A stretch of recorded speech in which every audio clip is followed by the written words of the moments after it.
अल्हम्दुलिल्लाह रब्बिल आलमीन वस्सलातु वस्सलामु अला सय्यिदिल मुरसलीन नबीना मुहम्मदिन व अला आलिहि व सहबिहि अजमईन। अल्लाह रब्बुल आलमीन का शुक्र उसका एहसान है और सारी तारीफ़ें अल्लाह रब्बुल आलमीन के लिए हैं। नबी करीम सल्लल्लाहु अलैहि वसल्लम पर दुरूद व सलाम नाजिल हो। जैसा कि आप जानते हैं कि जन्नत में ले जाने वाले अमाल के सिलसिले में हमारे ये दुरूस चल रहे हैं और उसमें से आज 5वां दर्स है। ये दर्स है कि जो आदमी कुरान करीम की तिलावत करेगा और उसके ऊपर अमल करेगा तो ऐसा आदमी जन्नत के अंदर दाखिल होगा।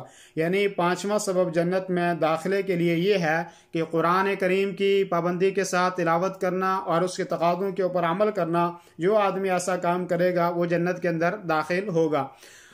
इसमें दलील, सबसे पहली दलील हज़रत अब्दुल्लाह इब्न अम्र रज़ियल्लाहु अन्हुमा की है। वो कहते हैं कि नबी करीम सल्लल्लाहु अलैहि वसल्लम ने फरमाया, युक़ालु लिसाहिबिल कुरान, साहिब कुरान, कुरान पढ़ने वाले से और पाबंदी के साथ पढ़ने वाले से, उस पर मुदावमत करने वाले से कहा जाएगा, इक़रा वर्तक़ी, कि कुरान करीम को पढ़, वर्तक़ी और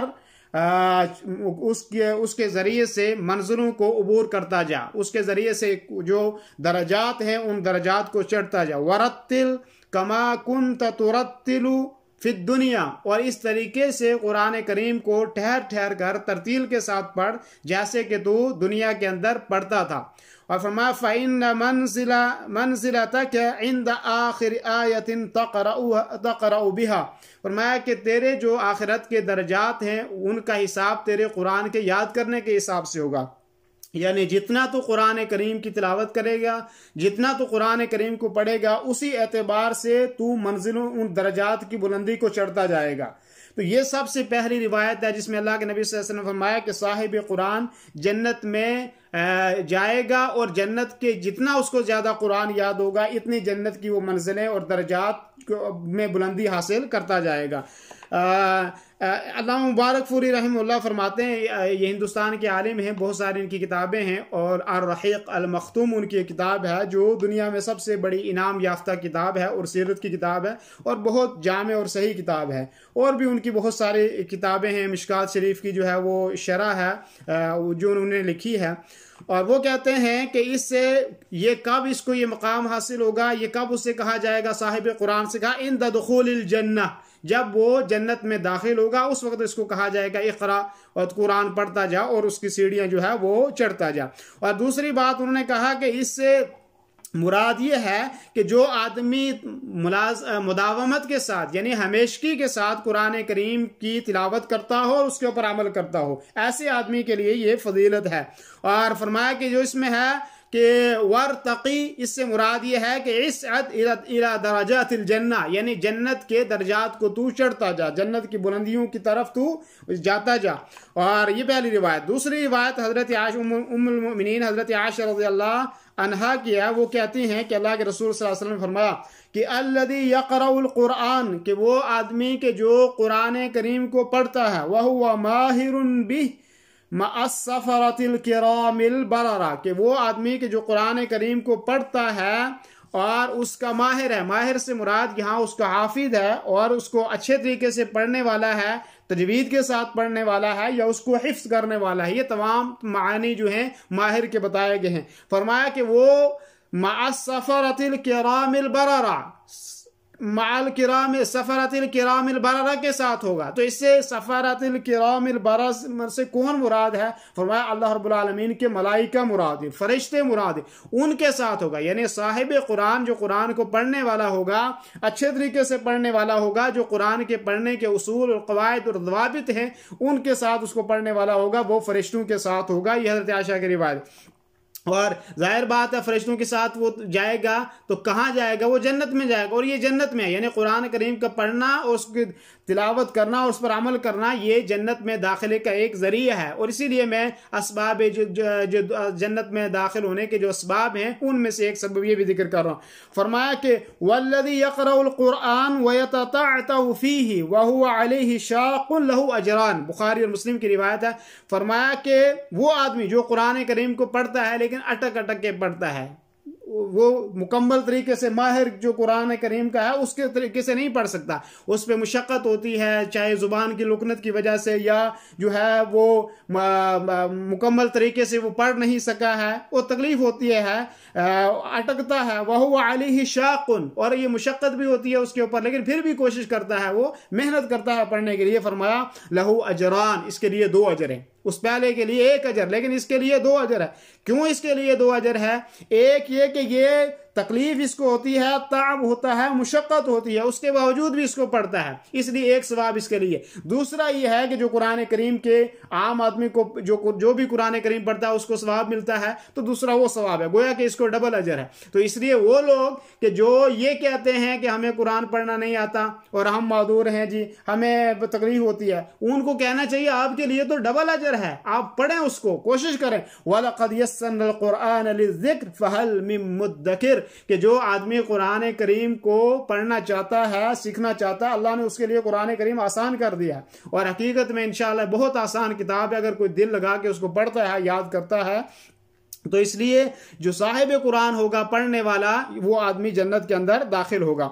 और एक और रिवायत है जिसके रावी हजरत अबू हुरैरा रज़ियल्लाहु अन्हु फरमाते हैं कि नबी करीम सल्लल्लाहु अलैहि वसल्लम ने फरमाया यजीउ साहिबुल कुरान यौमल क़ियामा, कि साहिब कुरान को क़यामत के दिन लाया जाएगा।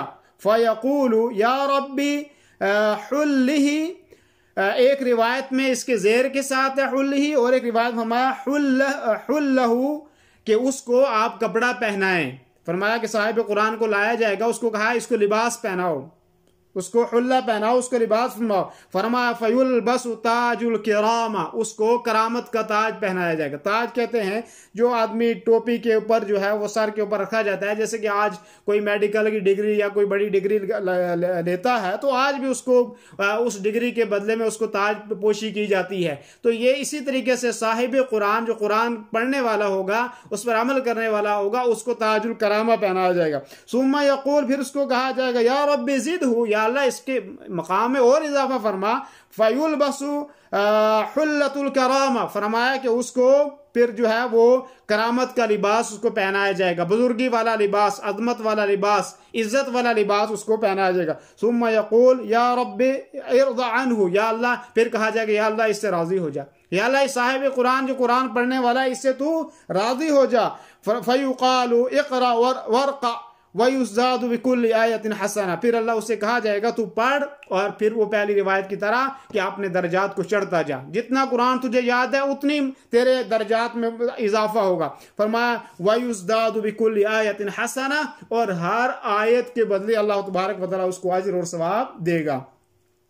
और जैसे कि मैंने बताया कि साहिब कुरान से मुराद वही है कि जो कुरान को पाबंदी के साथ, हमेशगी के साथ पढ़ने वाला हो। और जो वर्क़ा से मुराद दर्जात की बुलंदी है, जैसे कि मैंने अल्लामा मुबारकपुरी रहमहुल्लाह का कौल जिक्र किया। हज़रत जाबिर फरमाते हैं कि अल्लाह के नबी सल्लल्लाहु अलैहि वसल्लम ने फरमाया अल कुरान शाफ़िउन मुशफ़्फ़अउन, कि कुरान जो है वो सिफारिश करने वाला है, ठीक है नहीं, सिफारिश करने वाला है आदमी की। जो आदमी कुरान करीम को पढ़ेगा, अल्लाह कुरान उसकी क्या करेगा, सिफारिश करेगा। और इसी तरीके से इस रिवायत के आगे के अल्फाज है, फरमाया मन जअलहु अमामहु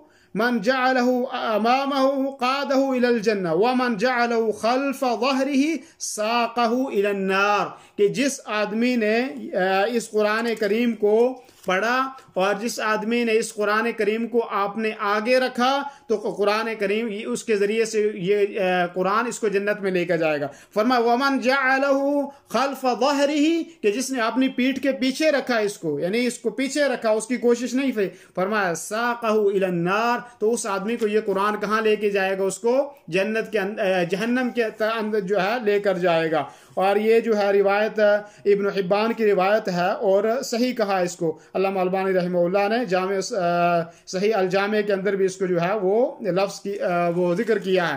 तो इससे ये बात समझ में आती है कि जो कुरान करीम को पढ़ने वाला होगा और उस पर अमल करने वाला होगा उसके तकाज़ों पर, तो ऐसा आदमी जन्नत के अंदर दाखिल होगा। यानी कुरान करीम को पढ़ना और उसके ऊपर अमल करना गोया कि जन्नत के दाखिले के असबाब में से एक सबब ये भी है। और इसके अलावा कुरान करीम की बहुत सारी सूरतें हैं, आयात हैं कि अगर उनको भी कोई पढ़ेगा तो उसके ज़रिए से भी जन्नत की बिशारत सुनाई गई है। जैसे कि इंशाअल्लाह आगे सूरतों के बारे में आयतुल कुर्सी या कुल हुवल्लाह या और दूसरी सूरतें हैं जो आइंदा आने वाले दुरूस में इंशाअल्लाह इसकी वजाहत होगी। और ये अमाल जो जन्नत में जाने वाले हैं ये बहुत सारे अमाल हैं, मुमकिन जो है 50 के करीब या 40 के करीब दुरूस आम इस सिलसिले में रोज़ाना की बुनियाद पर इन दरसों को पढ़ते रहेंगे और आप तक आप इंशाअल्लाह सुनते रहेंगे।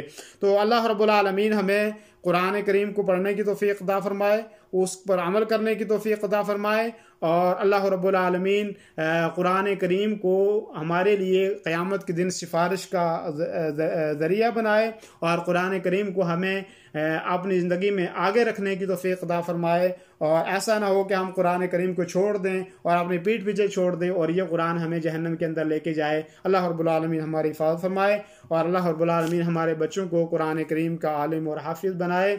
व सल्लल्लाहु वसल्लम अला नबीना मुहम्मद व अला आलिहि व सहबिहि अजमईन।